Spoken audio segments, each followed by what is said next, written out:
எனது மனமான நன்றியும் வணக்கத்தையும் தெரிவித்துக் கொண்டு எனது ஆசானான TM பாலமுருகன் அவர்களின் பொற்பாலும் பணிந்து என் பணியை துவங்குகின்றேன். முருகா, முகுந்த மாள் மருகா, முண்டவனாம் மூத்தவனாம் அனைவருக்கும் முதல்வனாய் விலகும். இங்கே பலியினை நடத்தி கொடுக்கின்ற அக்கா மதுரை மீனாட்சி அவர்களுக்கு வி நாமக்கல் இளைஞர்களின் சார்பாக கொண்டாடுவதை கௌரவிக்கிறார்.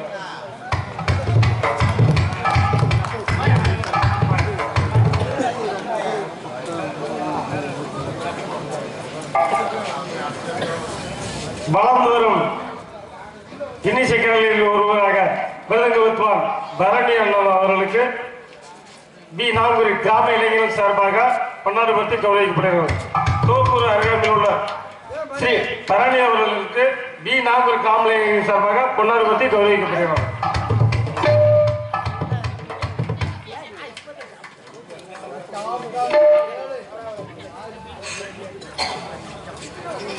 பொன்னாடி போதி கௌரவப்படுத்தியதற்கு எனது சார்பாக எனது நாட குழு சார்பாகவும் நன்றி நன்றி கிடந்த வணக்கம் வணக்கம் வணக்கம்.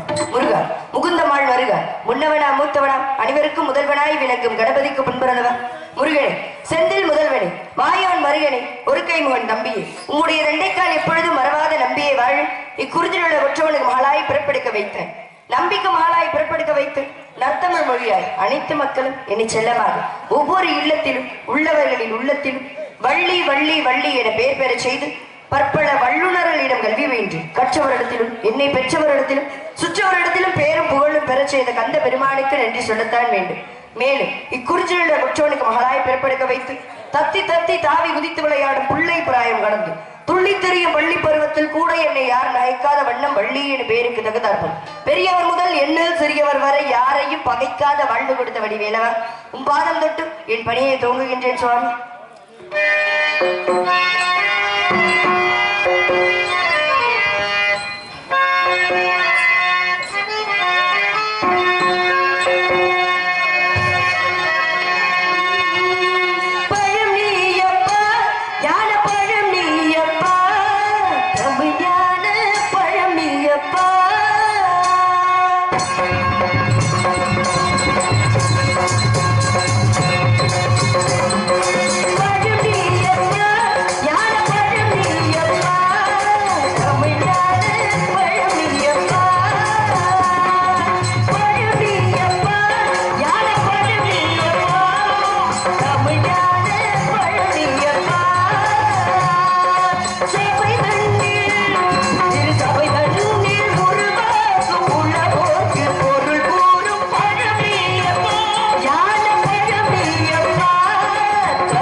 வாசிக்க நன்றி.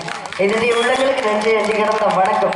அருமையான மைக் செட், அருமையான பக்கம் வேணும், ரெண்டுமே அருமையா அமைஞ்சிருக்கு. இப்படி வந்து ரெண்டுமே வந்து சரியா அமைஞ்சாதான் ரெண்டு பாட்டு கூடுதலா பாடத்தணும். ஏதாச்சும் ஒண்ணு சரியில்லைன்னு வச்சுக்கோங்களேன், எதுக்கு அந்த பாட்டை பாடி அசிங்கப்பட்டு ஊருக்காரங்கிட்ட அப்படின்னு தோணும். ரெண்டுமே இன்னைக்கு அருமையா அமைஞ்சிருக்கு. வாழ்த்துக்கள், நன்றி நன்றி கிடந்த வணக்கம். கந்தரை மணிக்கு காரியம் துவங்கியிருந்தாள். காஞ்சியிலே காமாட்சியாகும், மதுரையின் பதியிலே மீனாட்சியாகும், காசியிலே விசாலாட்சியா விளங்கும் அந்த மதுரை மீனாட்சியின் பொற்பாதத்தை பணிந்து விட்டு என குப்பையை கூட கோபுரத்தில் வைக்கக்கூடிய சக்தி யாருக்கு இருக்கு அப்படின்னா என் தாய் மீனாட்சிக்கு மட்டுமே இருக்கு. அப்பேற்பட்டவையின் பொற்பாதத்தை பணிந்து விட்டு பணியை துவங்கும். தொண்டு செய்வது எக்காலம், தொண்டனுக்கே தொண்டு செய்ய இறங்கி வருவாராம் சிவபெருமன். அதனாலதான் மதுரையின் பதிலே 64 திருவிளையாடலை பிடித்தார். எல்லாருக்கிட்டையுமே அவர்களோட பக்தர்கிட்ட எல்லாம் விளையாடுறதுதான் சிவபெருமானோட வேலையை. அதே மாதிரி என்ன பண்ணாரா, அன்று காசி மாநகரிலே பிச்சைக்காரனாக உருமாறி எல்லாருக்கிட்டையுமே பிச்சை கேட்டிருக்காரு. யாருமே பிச்சை போடவே இல்லை. கடைசியா ஒரு சாக்கடை ஓரத்துல உட்கார்ந்து ஒரு பிச்சைக்காரன் போய் பிச்சை கேட்கிறாரு. யாரு? சிவபெருமான் வந்து பிச்சைக்காரனா உருமாறி போய் பிச்சை கேட்கிறாரு. அவர் போய் பிச்சை கேட்கிறாரு. அப்பா, நீ கையில இவ்வளவு சாப்பாடு வச்சிருக்கிய, காலையில இருந்து பிச்சை எடுத்து யாருமே சாப்பாடே கொடுக்கல, நீ கையில சாப்பாடு வச்சிருக்க, அது கொஞ்சம் எனக்கு தந்துட்டு நீயும் கொஞ்சம் சாப்பிடு அப்படின்னு சொன்ன. அதுக்கு அந்த பிச்சைக்காரர் என்ன பண்ணான, அவன் கையில இருக்க மொத்த சாப்பாட்டையும் தூக்கி இவர் கையில கொடுத்துட்டான. இவருக்கு ஒன்றும் புரியல. ஏன்னா நிறைய வச்சிருக்கவங்களுக்கே கொஞ்சமா கொடுக்க மனசு வர மாட்டேங்குது. நீயே கொஞ்சமா வச்சிருக்க, மொத்தத்தையும் நீங்க என்கிட்ட கொடுத்துட்டியே, உனக்கு என்ன பண்ணுவேன் அப்படின்னு. இல்ல, நீ பசியா இருக்கேன்னு சொல்லியே சாப்பிடு அப்படின்னு சொல்ல. வந்திருக்கிறது யாருன்னு உனக்கு தெரியுமான்னு சொல்லி கேட்க இவரு.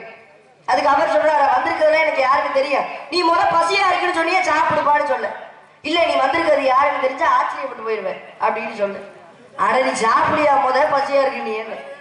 சரி, என்ன தெரியும்ன்றியே, யாருன்னு சொல்லுன்னு இவர் கேட்க பிச்சைக்காரங்கிட்ட. ஐயா, எனக்கு தோல் நோய் இருக்கு, என் பக்கத்துல வரவே எல்லாரும் அருவறுப்பு படுவாங்க, ஆனா என்னையும் மனுஷனா மதிச்சு என்கிட்ட வந்து பிச்சை கேட்கிறியா, அதுல இருந்தே தெரியலையா இந்த உலகத்தையே கேட்கக்கூடிய பரம்பொருள் நீ என்று அப்படின்னு சொன்னாரு.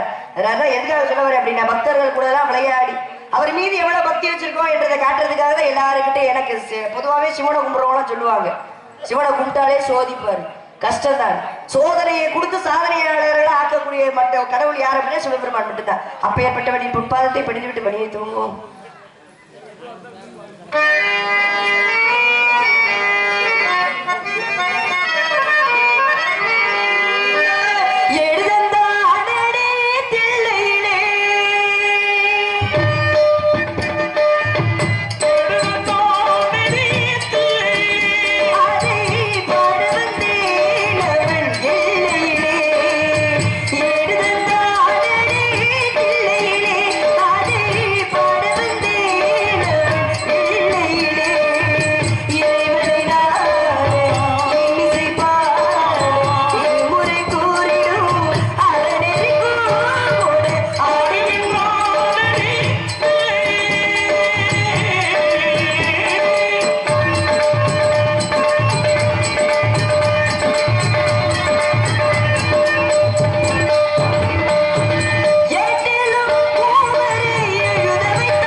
குறிஞ்சி மருதம் நெய்தல் பாலை டிரைவரிடத்தில் குறிஞ்சி நிலத்தை ஆட்சி புரியும் எனக்கு தந்தை ஒரு பாட்டு பாடவா முல்லை குறிஞ்சி மருதம் நெய்தல் பாலை டிரைவரிடத்தில் குறிஞ்சி நிலத்தை ஆட்சி புரியும் எனக்கு தந்தையின் பெயர் நம்பிராஜன் தாயார் பெயர் நங்கை மோகினி எமது பெயர் வள்ளி எனக்கு உடன்புறவாத சகோதரர் 7 பேர் 7 இருந்து என்ன பிரயோஜனம் 7 அண்ணன்கள் ஒண்ணுத்துக்கும் பிரயோஜனம் கிடையாது அண்ணனுக்குள்ள சொல்றேன் 7 ஆம்பளை பிள்ளை இருந்தாலும் ஒரு பொம்பளை பிள்ளை மாதிரி வருமா மகாலட்சுமி கலாச்சியமா ஒரு பொம்பளை பிள்ளை இருக்கணும் அது மாதிரி எங்க அப்பாவுக்கும் வருத்தமா இருந்துச்சு அப்படி வருத்தப்பட்டு இருக்கும் போது வள்ளி கிழங்கு தோன்றப்படுத்த பள்ளத்திலிருந்து எடுத்துக்கிட்டே ரொம்ப செல்லமாக சீரும் சிறப்புடன் வளர்த்து வருகிறார் பெண் பிள்ளை பிறந்தால் காவலுக்கு அனுப்புவதாக அப்பாவோட வேண்டுதல் அந்த வேண்டுதலுக்கு இணங்க இன்று நான் காவல் புரிய வந்திருக்கிறேன் என்னுடன் நீ உயிர் தோழி ஒருத்தி வந்திருக்கா அதை விட பேரழகி ஒருத்திய நம்ம ஊருக்கு கூட்டிட்டு வந்திருக்கோம் அவளை பார்த்தீங்கன்னு வச்சுக்கோங்க அவளோட அழகுல நீங்கன்னா தொகு கட்டின்னு விழுந்துருவீங்க அவ்வளோ ஒரு பேரழகு பெண்ணுக்கு பெண்ணே பேராசை கொள்ளும் பேரழகி அதுக்கு முன்னாடி என் சொந்த வந்தாங்க என் மனசுல என்ன இருக்குன்னு சொன்னேன் யாரை நினைச்சிட்டு இருக்கேன் கந்தன்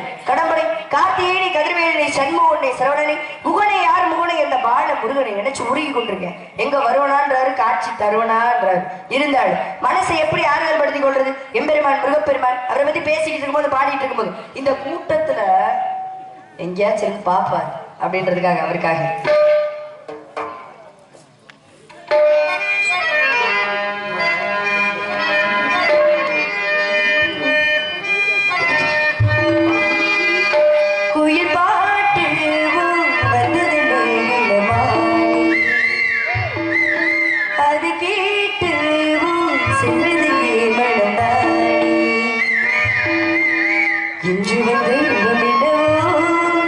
கண்டு கண்டு நெஞ்சு போகுதோ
மகிழ்ச்சி. கைதறி உள்ளவர்கள் நன்றி நன்றி கிடந்த வணக்கம். குறிப்பில்லாமல் பேசக்கூடாது, குறிக்கோள் இல்லாமல் வாழக்கூடாது. அப்படி வாழ்ந்தவர்கள் அனைவருமே அவர்களும் வாழ்ந்தார்கள், மற்றவர்களை வாழ வைத்தார்கள். திருவள்ளுவரிலிருந்து வள்ளலார் வரையும் சொல்றார்.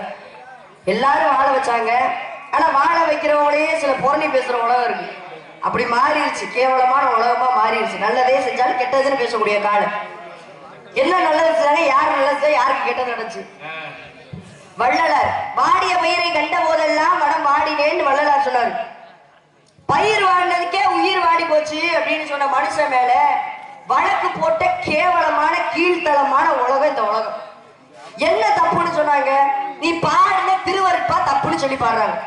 யாரு ஆறுமுக நாவலார் இவர் மேல போய் வழக்கு கொடுத்துட்டாரு. 13 பேர் சேர்ந்த குழு அமைத்து வள்ளலார் மீது வழக்கு கொடுத்துட்டாங்க. வழக்கு கொடுத்தோட நீதிபதி யார் அப்படின்னா ஒரு ஆங்கிலேயர் நீதிபதி. வள்ளலார வர சொல்றாங்க நீதிமன்றத்துக்கு. வர சொன்னா அவர் வராரு. அங்க இருந்து அவர் வரத பார்த்து அந்த 12 பேருமே எந்திரிச்சு வணக்கம் சொல்றாங்க வள்ளலாருக்கு. இவர் மேல வழக்கு கொடுத்தாரு பாருங்க ஆறுமுக நாவலர், அவரும் எந்திரிச்சு வணக்கம் சொன்னாரு. இவருக்கு ஒன்றும் புரியல. நீதிபதி கேட்கிறாரு, ஏண்டா நீங்க தான் அவர் மேல வழக்கு கொடுத்தீங்க, சட்டப்படி பார்த்தா நீ அவனோட எதிரி, நீ எதுக்குடா அவனுக்கு எந்திரிச்சுட்டு வணக்கம் சொல்ற அப்படின்னு சொல்லி கேட்க. தெரியல, அவரை பார்த்தோட கையெடுத்து கும்பிடணும்னு தோணுச்சு அப்படின்னு சொன்னாரா. அவ என்ன தெரியுது, ஒரு சிலரை பார்த்தோன்னு வச்சுக்கோங்களேன் கையெடுத்து கும்பிடணும்னு தோணும். ஆனா ஒரு சிலரை பார்த்தோன்னு வச்சுக்கோங்களேன் கும்பிட்டு தொலையணுமேனு தோணும். என்ன பண்ண, இந்த உலகத்துக்குள்ள வந்தாச்சு, மரியாதை கொடுத்துதான் ஆகணும். நல்லவங்களுக்கு மரியாதை கொடுக்கலாம். பெரியவர்கள்லாம் பெரியவர்களும் அல்ல, சிறியவர்கள்லாம் சிறியவர்களும் அல்ல. பெரியவங்களுடைய சின்ன புத்தி இருக்கும், கேவலமான கீழ்த்தனமான புத்திலாம் இருக்கு. அவங்களுக்கு பார்த்து மரியாதை கொடுக்கணும்ன்ற ஒரு சூழ்நிலை வரும், கையெடுத்து கும்பிடுற சூழ்நிலையே வரும் அதுகளையும். அப்ப என்ன பண்றது, கும்பிட்டுதானே ஆகணும். அப்ப ஏற்பட்ட உலகம் இந்த உலகம் சொல்லிக்கொண்டு எதுக்காக நான் வந்திருக்கேன் அப்படின்னா காவலுக்காக வந்திருக்கேன். காவலுக்காக மட்டியா வந்தேன் கிடையாது, காதலுக்காகவும் வந்தேன். யாரை காதலிக்கிறேன், அந்த முருகப்பெருமானையே காதலிக்கிறேன். எப்பேற்பட்ட காதல், ஏன்னா கட்டுனா அவரை தான் கட்டுவேன், இல்லைனாலும் அவரை தான் கட்டுவேன். காதலிச்சவரே கரம் பிடிக்கவேன்னு நான் ஒரு குறிக்கோளோட வாழ்ந்துட்டு இருக்கேன். அதனால கண்டிப்பா கல்யாணம் பண்ணிடுவேன் அப்படின்னு சொல்லி கொண்டு. நீங்களா எத்தனை வயசுல காதலிச்சீங்க? அப்ப வீட்டுல இருக்க அண்டிய அததான் கேக்குறேன், அந்த காதல தான் கேக்குறேன். அதுவும் காதல் தானே, காதலிச்சுனால திருமணம் பண்ணிட்டீங்க. அப்ப எத்தனை வயசுல காதலிச்சீங்க? பரவாயில்லையே, 21 வயசுல காதலிச்சிருக்கேன். இன்னும் எங்க ஸ்திய காதலிச்சிட்டு இருக்கீங்க. அப்படி இருக்கணும்ல, அப்படி காதலிக்காதனாலதான் நிறைய குடும்பத்துல 51 வயசுல இப்ப வந்து விவாகரத்து கேட்டு நிக்கிறாங்க. அந்த அம்மாவுக்கு 51 வயசு ஆகுது, அந்த ஐயாவுக்கு 60 வயசு ஆகுது. நீங்க விவாகரத்து பண்ணா என்ன பண்ணாட்டீங்கன்னா விவாகரத்துக்கு போய் நிக்கிறாங்களா நீதிமன்றத்துல. அப்ப எதனால, காதல் இல்லாதனால. பெண்களுக்கு கணவர்கள் பெரும்பாலும் மரியாதை கொடுக்கறதே கிடையாது. மரியாதைங்க அதை எடுத்துட்டு வா, இத என்ன உன் வீட்டுல மாட அமைக்கிறான் அப்படி பேசுறது. ஆண்கள் அப்படிலாம் பேசுறது சரி, அந்த காலத்துல அப்படி இருந்துட்டாங்க. இந்த காலத்துல இருக்கக்கூடிய இளைஞர்களாச்சு, ஏன்னா வந்து ஆம்பளை பொம்பளை கிட்ட பேசுறத வச்சுதான் அவன் அம்மா எப்படின்னு தெரியும். ஒரு வளர்ப்பு சரி இருந்தா பாம்பளை வந்து பொம்பளை கிட்ட சரியா பேசுவேன். வளர்ப்பு சரியில்லாதனாலதான் பொம்பளைக்கு மரியாதை கொடுக்க தோணல. நீ வீட்டுல இருக்க ஒண்ணு நீ வச்சு பாக்குற பொம்பளைக்கே மரியாதை கொடுக்கணும்னா நீ ஊர்ல இருக்க பொம்பளைக்கு எப்படி மரியாதை கொடுப்ப? அப்புறம் எப்படி அந்த புத்தி வரும்? அப்புறம் எப்படி உன் பிள்ளைக்கு அந்த புத்தி வரும்? வராது. அப்ப அடிச்சு வளர்க்கணும், மரியாதை கொடுக்கணும், பொம்பளை பிள்ளைங்களுக்கு மரியாதை கொடுத்து பேசணும். அப்படி பேசலன்னா பொட்டியை வரைக்கும் சொல்லணும். அப்படி சொன்னா சரியா வளரும்ல. என்னங்க கிடையாது, அங்க சொல்றேன் பிள்ளைங்களை அடிச்சு வளர்க்கணும், பெண் பிள்ளைக்கு மரியாதை கொடுக்க கத்துக்கணும் அப்படின்னு சொல்றேன். அதனால வந்து சொல்லி கொண்டு எப்பேற்பட்ட காதல் அப்படின்னு சொல்லி முடிச்சு. நான் எப்ப காதலிச்சேன் தெரியுமா? 5 வயது அரியாவரத்தில் எனக்கு வாழ்வு தருவேன் என்று வரம் கொடுத்த அந்த வடிவேலனை 5 வயசுல இருந்து காதலிச்சுட்டு இருக்கேன். உங்களை மாதிரி காதல் கிடையாது, புனிதமான காதல், தெய்வீகமான காதல்.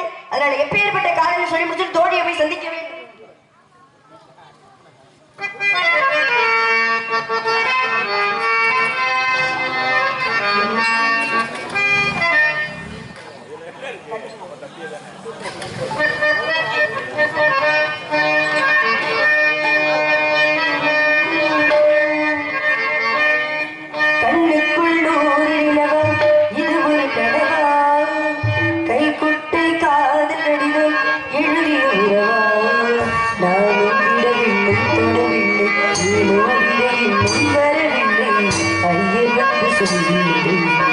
பாட்டி வருமா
மங்கை எந்தன் ராசாத்திக்கு நான்